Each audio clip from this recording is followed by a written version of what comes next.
Halo sahabat keluarga Indonesia, saya penyuluh KB atau PKB. Anak merupakan aset penerus bangsa yang sangat berharga. Dapat dibayangkan jika sepertiga generasi mengalami stunting. Kita dapat memastikan bahwa bangsa Indonesia tidak akan mampu bersaing dengan bangsa-bangsa besar lainnya di dunia. Untuk menghindari bencana kependudukan akibat stunting, upaya pencegahan stunting perlu dilakukan sedini mungkin. Stunting adalah permasalahan kronis yang memerlukan penanganan secara cepat dan menyeluruh. Stunting adalah masalah gizi kronis pada balita yang ditangani dengan tinggi badan yang lebih pendek dibandingkan dengan anak seusianya. Anak stunting akan lebih rentan terhadap penyakit dan ketika dewasa, berisiko rentan terhadap penyakit degeneratif. Dampak stunting tidak berhenti pada aspek kesehatan, tetapi juga aspek kecerdasan anak. Anak stunting tidak tangkas berpikir. Stunting adalah pendek. Dikatakan pendek karena tumbuhnya berada 2 standar deviasi di bawah rata-rata. Keadaan ini merupakan bentuk gagalnya pertumbuhan anak akibat kekurangan gizi kronis yang terjadi dalam masa yang panjang, terutama pada 1000 hari pertama kehidupan atau 1000 HPK. Selain fisik yang pendek, dalam jangka pendek anak stunting terhambat perkembangan kognitif atau kecerdasannya. Dan dalam jangka panjang, stunting berpotensi membuat usus tubuh tumbuh tidak optimal, meningkatkan risiko kegemukan, obesitas, mudah sakit, dan penurunan kesehatan reproduksi. Perkembangan kognitif dan tumbuh kembang fisik yang tidak optimal akan menyebabkan kekurangan prestasi di sekolah dan tidak optimal produktivitas kerjanya di masa mendatang. Stunting bukan masalah kesehatan semata dan juga bukan karena faktor genetik.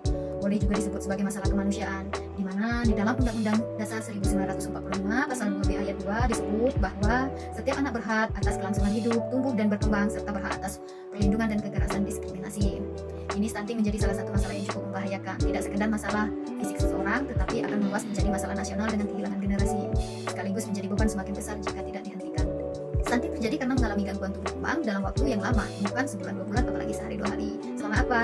Aku mengatakan bahwa masalahnya dimulai sejak dalam kandungan sampai anak berusia 2 tahun. Karena itu dikenal dengan 1000 HPK, 1000 hari pertama kehidupan. Masa yang penting untuk tumbuh kembang anak. 1000 HPK dihitung adalah sebagai berikut: 280 hari selama kehamilan, 180 hari selama menyusui 0 sampai 6 bulan, 540 hari masa makanan pendamping ASI 6 sampai 24 bulan. Sebagian ahli menekankan waktu yang lebih panjang, yaitu sejak si ibu masih remaja. Remaja putri yang kekurangan gizi, waktu menikah, dan hamil nanti berisiko mendapatkan anak stunting. Berisiko di sini tidak otomatis mendapatkan anak stunting. Kalau selama kehamilan asupan gizi si ibu memadai dan juga menerapkan perilaku sehat, risiko menjadi semakin kecil. Sebaliknya, bayi yang lahir sehat tidak otomatis aman dari stunting. Bila bayi yang lahir tidak mendapatkan ASI eksklusif, mengalami diare dan masalah lainnya, tapi bayi itu nanti berisiko menjadi anak yang stunting. Demikianlah, stunting bukan masalah kesehatan akut yang muncul tiba-tiba lalu memburuk secara cepat sampai kemudian berujung kematian. Kan, stunting adalah masalah gizi kronis yang telah berlangsung lama.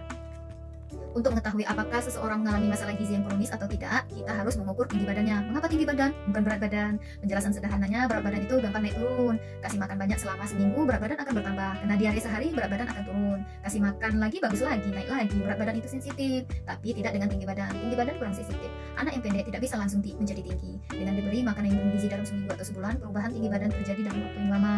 Kalau anak mengalami masalah gizi yang lama, tubuhnya menjadi pendek, mengatasinya perlu waktu lama. Stunting adalah masalah gizi yang berlangsung lama atau kronis, lebih tepatnya diukur dari tinggi badan. Jangan sampai anak stunting ya Bu, nanti badannya pendek. Terus kenapa kalau badan pendek? Pak Habibie pendek tapi pintar. Lionel Messi badannya pendek tapi banyak pemain jangkung dibuatnya kecil-kecil. Bahayanya bukan di tinggi badan. Tinggi badan itu tanda. Diukurnya pun sampai anak usia 2 tahun. Orang dewasa yang pendek belum tentu stunting waktu kecil. Orang dewasa yang tinggi belum tentu sehat waktu masih kecil. Tinggi badan bisa dikejar pada masa pubertas. Misalnya anak baduta mengalami stunting, maka saat dewasa nanti masih bisa jadi orang yang tinggi asalkan di masa remaja asupan gizi dan aktivitas fisiknya mendukung.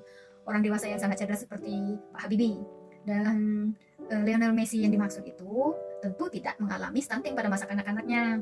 Sel-sel otak mereka telah berkembang maksimal karena asupan gizi yang baik selama dalam kandungan sampai 2 tahun. Bahaya stunting itu bukan hanya kurangnya tinggi badan, bahayanya muncul dalam waktu yang lama atau setelah dewasa. Ada 3 bahaya yang menunggu anak-anak yang mengalami stunting saat remaja atau dewasa nanti. Yang pertama, akibat pertumbuhan otak yang tidak maksimal, kemampuan berpikir dan prestasi belajar menjadi rendah.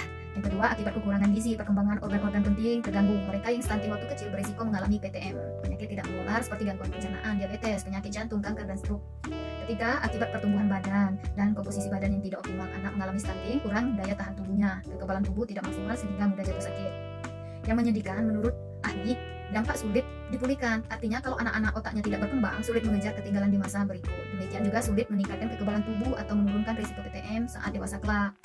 Tapi sulit bukan berarti tidak mungkin. Khusus untuk kecerdasan, riset menunjukkan bahwa kecerdasan masih bisa dikejar. Anak stunting yang diberi makan yang bergizi dan stimulus yang tepat masih bisa mencapai tingkat kecerdasan yang tinggi. Syaratnya usaha perbaikannya berlangsung terus-menerus sampai dewasa. Jadi bukan hari ini diketahui stunting, besok diberi daging, kemudian masalahnya beres. Bukan. Ini berbeda dengan gizi buruk. Kalau anak terlihat mengalami gizi buruk, Anda segera lapor ke tenaga kesehatan atau bahkan membawa langsung anak ke sarana kesehatan.